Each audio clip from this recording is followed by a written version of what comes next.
ورجعت لك تاني يا صديقي بفيديو التشكيل المتوقع لمباراة نهائي السوبر بين الأهلي والزمالك.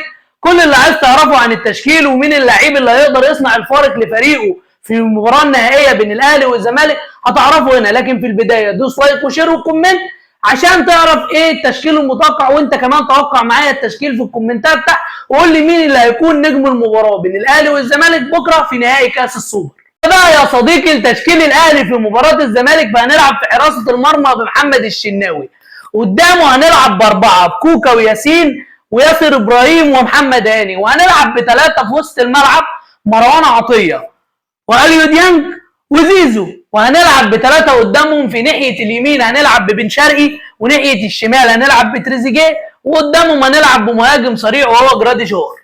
بالنسبه لتشكيل الزمالك في مواجهه الاهلي، بالنسبه لواحد اهلاوي فهيلعب الزمالك في حراسه المرمى بمحمد عواد، قدامه اربعه في خط الدفاع فتوح ومحمد حمدي الونش ومحمد اسماعيل المتالق، وهيلعب بعمر جابر في ناحيه اليمين. هنلعب بثلاثه في وسط الملعب، هيكون محمد شحاته واحمد ربيع وعبد الله السعيد، وهنلعب بثلاثه قدامهم في الهجوم، هيكون ناصر ماهر وسيف الدين الجزيري وعمرو ناصر.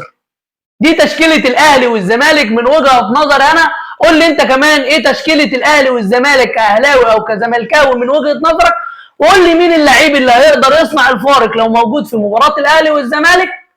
وسلام.